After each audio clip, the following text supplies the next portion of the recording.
This episode was filled with lore, intensity, drama, and shadiness. What's up, YouTubers of the world? MegaGeekMixer here to give you guys my review of this week's episode of Monarch Legacy of Monsters Season 2, Episode 3, titled Secrets. And man, there are a lot of secrets. This episode is pretty much filled with nothing but secrets from the very beginning of the episode to the very end. And some of them are coming out, some of them are being hinted at to be explored more, or better yet, what we already know of. And I'm talking about Apex on that, and yeah, we'll be talking about them here soon. But I think what we all would really need to talk about is what the episode really is about here. As I said, it's about secrets, and one of the biggest secrets of them all helps us to explain even more on Bill's character now from when it became what it was in Skull Island. Now, we already had hints of it back in season 1, where first he lost Keiko, his wife, and then when Li Xiang left, he lost both of them, and then he told that General Puckett or whatever his name was, I can't forget his name, but he said he couldn't let it go, and that was one of the driving things that kept him going. But after what we saw today, it shows that even more so why he went down that path, and it makes us even know, and we even know more thanks to Hiroshi, who finally opens up and everything. And then, like I said, Apex laying some shadiness there, while in the meantime, Cate's guilt is really taking a toll on her, and May's looking to play some double espionage right here. I like that. I like it a lot. Like, okay, now having said all that, let's go ahead and get into it. So it begins where we left off in the last episode. Tynex had appeared in the past. Keiko and Shaw saw it. Unfortunately, Keiko, just like Billy, when seeing something, she takes snap pictures of it. Unfortunately, the villagers, they do not want that. They didn't want that because they don't want their secret exposed and everything. So they want that. They want it, and they even get physical and hurt Keiko, that Lee had to step in there, and that's when they had to be on the run. Luckily, Lee, being smart, gets the film but leaves the camera behind, and they would have been caught had it not been for that woman who helped them in seeing those paintings and everything. She saw them, she found them, but she let them go. But that's where it led into them finding a hiding place, and this is where it came to where the feelings for each other, they couldn't hide them anymore. And then, bam, there it is. And yeah, that was something right there. But even more so is that, like, after which they don't say a word to Billy and everything, but even then they still feel guilty about it and stuff. But despite it all, after they get back to civilization, Keiko puts out a letter there to Lee saying how she loves him, which, let's face it, we all already knew this. We all saw it. We could all see it just by looking at every scene between just them while Billy's somewhere else and everything, that they always loved each other. Keiko always did. It's just that now she finally sees it. In other words, back in season 1 when they were having those moments and stuff, she wasn't thinking much of it, or maybe she knew those feelings were there, but she just didn't feel it could work out and everything. And I guess it's just like what I used to say before. It's because military, soldiers, scientists, and not to mention Japanese, and don't forget the times they were in and how people were treating her back then, that really only Billy was really around there. So it makes sense how she started leaning more towards him while it came to their duties, because they kept being more in their duties. There wasn't really much personal time for her and Li Xiang for her to really confront it and really realize those feelings. In other words, yeah, like human nature, choices and mistakes. She made a mistake and not really fully acknowledging her feelings back then, but now she does. But unfortunately, it's too late because she's already married to Lee and her heart's with him, and she doesn't want to do that to him, and neither does Lee. But even still, it breaks both of their hearts there. And that's where all I can say is, for Leiko, that's my nickname for that shipping, Lee and Keiko. That, well... I don't know what to say on that end, because in the end, Bill even finds that letter when we flash back at the end of the episode to Hiroshi sharpening the blade that his Uncle Lee gave him, and as Bill's putting the stuff away, he finds that letter. Now, we don't know if he read it or not, but I think it's pretty clear he read it. So, pretty much after reading it, it finally makes us see why he is the way he is in Skull Island even more. But but it also helps us to see how Hiroshi's resentment for Billy and Monarch and everything is, because Monarch pretty much ruined his family, but which honestly I don't think any of us are surprised. Yeah, I really don't think any of us are surprised by that. We kind of already figure, because if you actually look at some of the characters in the MonsterVerse, not the TV series of Monarch, but the MonsterVerse, you can see how some of the people who work there in Monarch, they more were in that realm instead of with their family. Take, for instance, Dr. Serizawa, which we didn't really get to see much of his son when it came to Godzilla vs. Kong, but we really see he held a resentment towards Godzilla. And I think, and fans still believe it's because Serizawa cared more about Godzilla and those monsters than he did his own son, neglecting his own son and everything. So that's kind of a simulation where it is here with Hiroshi. And yeah, Hiroshi and Keiko finally actually got that chance to have that talk when she found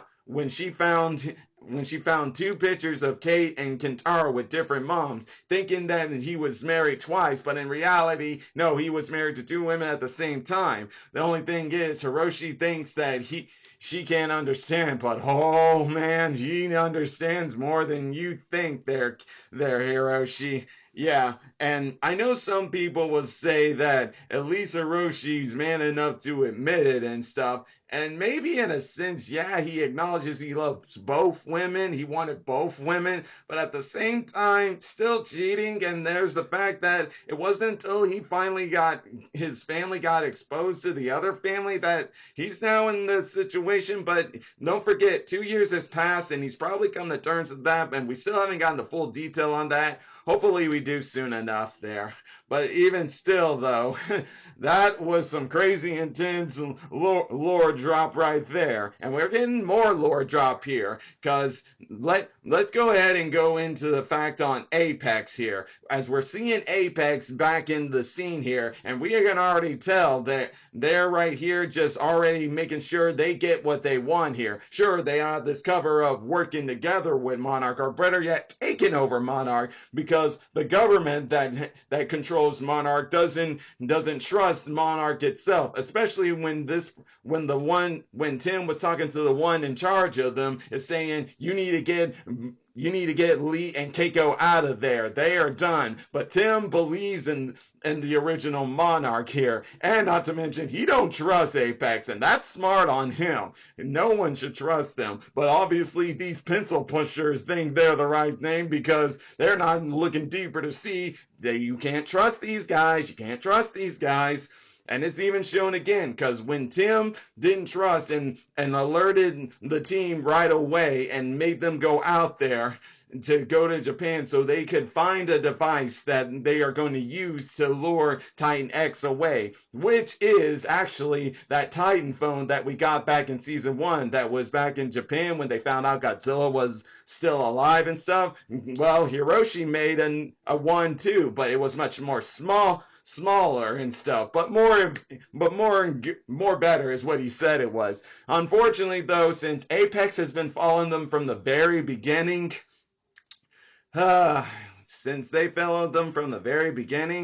well, they got to it and stole it. And hey, when you saw that thing, you knew it looked exactly like that thing back in Godzilla vs. Kong when we first saw Godzilla destroy Apex's facility and stuff, which we even got to see it here as May went there to get the job back from Brenda, I believe her name was. And yeah, she's over there because she's playing double double agent there. As Tim wanted, while he was able to get the other team out, he still needed someone on the inside to help him in figuring out what Apex is up to. And yeah, we already know what they're up to because it's clear they're only working for this for their own benefits. Also, they can set things up so they can make sure to be painting themselves to make sure that Apex can save the world from these Titans, as we saw. Because here's the thing, Tim thinks they're trying to create another G-Day, and that's exactly what they're doing, as we saw in Godzilla vs. Kong. It's no surprise there whatsoever. But since he doesn't know in detail what they're doing, he needs May on the inside. And since May wants to make sure that nothing bad happens to people she cares about, especially when she first found out about what Apex was doing and stuff, yeah, she decided this time she's doing it to finally set things right in ever.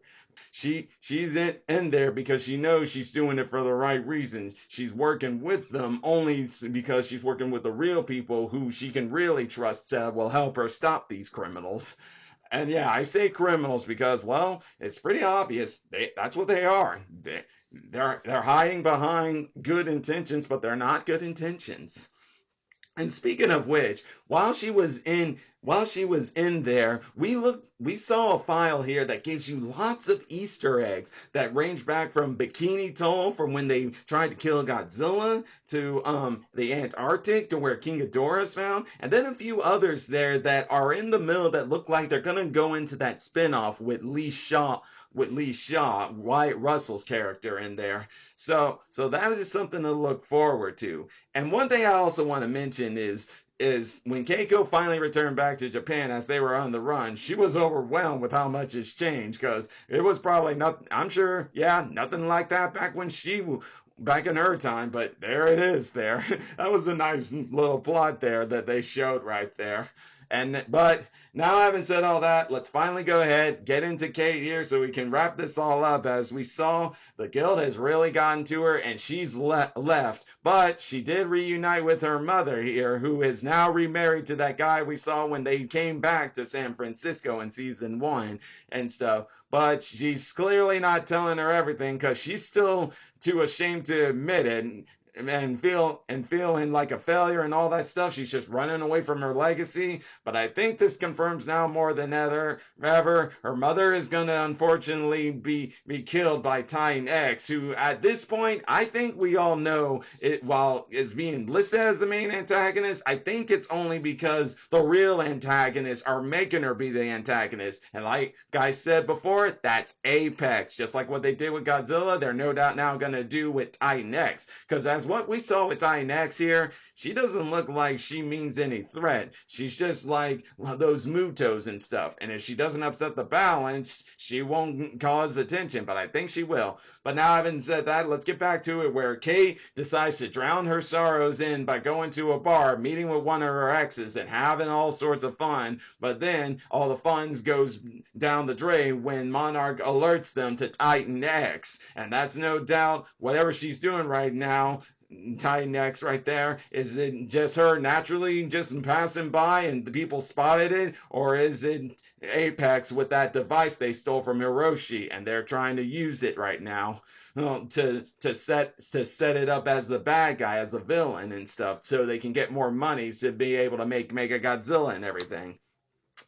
Who knows there? But when Keiko saw that, she just was rejecting everything. And then it finally came to a conclusion where she finally goes over there to the bridge where it all started. And it looks like, I don't know, she's about to commit suicide or something. But I will say the acting on that part by Anna, that was a killer. That was amazing. I was impressed by that. But yeah, no doubt though, yeah, she's feeling like this now. But soon she's going to have more motivation now more than ever. Because like I said, I think her mother gets killed, and that's what pushes her to finally get back in the game and to put an end to all this. Especially when she finds out that most likely that wasn't Titan X's doing, it was Titan X being manipulated by Apex.